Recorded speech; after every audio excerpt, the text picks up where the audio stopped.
Today I got cooked with Nasdaq's price action. I'm going to break down the trades that we took on Nasdaq, and I'm going to break down the amazing price action gold had for us this morning that saved our accounts very nicely. We were down bad and gold brought us back. We're still down. We're still negative for the day, but gold really helped us out on our P&L. But I'm going to show you guys the price action on Nasdaq. I'm not really going to break down Nasdaq too much because it was just garbage, but I will break down the gold setup. It was picture perfect. I wish I just would have waited for the gold setup and ignored Nasdaq altogether because it was just so terrible this morning. But you know, you couldn't have known that. The setup on Nasdaq was very good setup, but the price action was just terrible this morning. So let's break down Nasdaq. Let's go into why I took so many losses on there, and then let's go into gold, the really good setup that you guys can actually learn from. We're currently looking at the 5-minute time frame on Nasdaq, and I'm going to show you kind of the crappy price action that I'm talking about and where we kind of got stopped out on a short and then a long that caused us to take 2 losses. And we took a small win on Nasdaq that helped take off a little bit of losses, but it did not help really at all. So at market open was this very large red candle here. We didn't have any setup at market open. I wanted to be patient and I wanted to wait for some kind of sweep of liquidity. Now, if we zoom in here nice and tightly on Nasdaq, we had a sweep of liquidity here. I know it's hard to see the wicks, but if you go to this 9:45 a.m. candle on your own charts, you'll see there was a wick that swept above this high that happened pre-market. There, for me, was immediately indication I should go short, which was what I was looking for. We were already in premium of this 5-minute range. I wanted to target these lows, or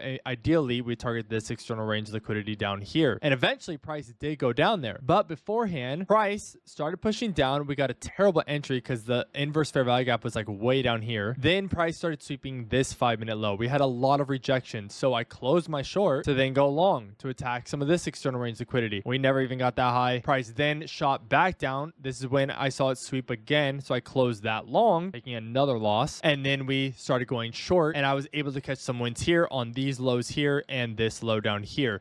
But it was like a $200 win. And these 2 losses alone added up to almost $1,000 loss. So we were down bad on at Nasdaq on those 3 trades. And then I was like, dang, okay, I'm not gonna let the losses get to me. I'm just gonna execute and we're gonna be done with Nasdaq because I don't like the price action. It should have been much cleaner today. I don't like that it went all the way back up here and now it's just like kind of consolidating. So I was like, I want nothing to do with Nasdaq for the rest of the day.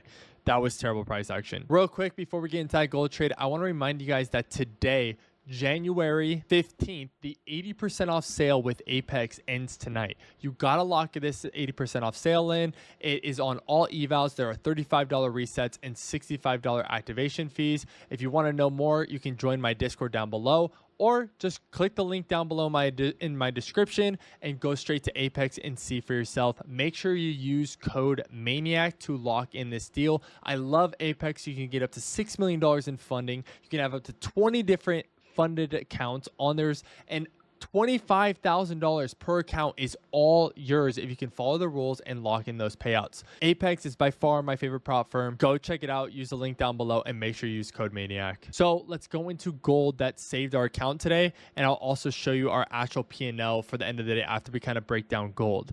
So gold at market open was right in this area. Price was pushing upwards, and I didn't want to take a trade while price was just kind of in this area. I either wanted to see price to manipulate to the downside and give me a long opportunity to attack these highs that it had been formed and this high up here, or I wanted to see it manipulate this one high I had up here to then target lower prices. And as you can see, price came up to this London high. And then when we zoom in, you can see there's some nice wicks here on this London high line. We dropped down to the 1-minute time frame. As you guys know, we are in premium of our 5-minute time frame and higher time frame ranges, which is indication that we are allowed to go short because we do not want to sell in a discount. We want to sell in a premium. So now we got on the 1-minute time frame. We had a very large fair value gap here. We inverted it on this 11:24 AM candle. I market sold 3 contracts. Stop loss goes to liquidity sweep. We target this external range liquidity down here. We target this external range liquidity down here with trailing stop losses on displacement. And we ended up getting stopped out. And that really saved our account, made us almost $400 on that trade. After the small win on Nasdaq, we ended up losing $5,660 today on the charts. We're at one point down over 10K. So we're able to cut our losses in half this morning. morning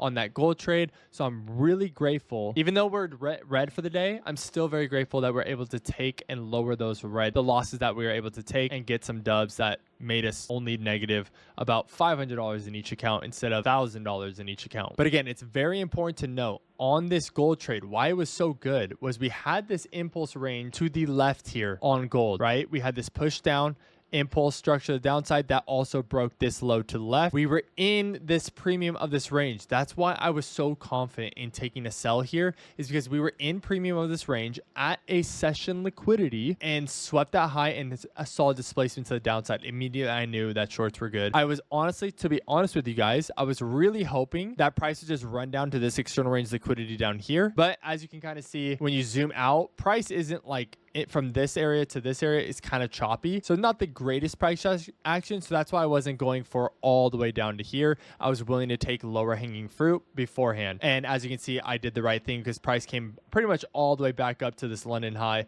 And we'll see what it kind of does maybe during Asia session if we can get some more trades and maybe take even more of these losses away from our account. Today was rough in the price action on Nasdaq. I'm really bummed that our trades didn't end up taking a win like I thought it was. I think both setups were very good when it comes to Nasdaq.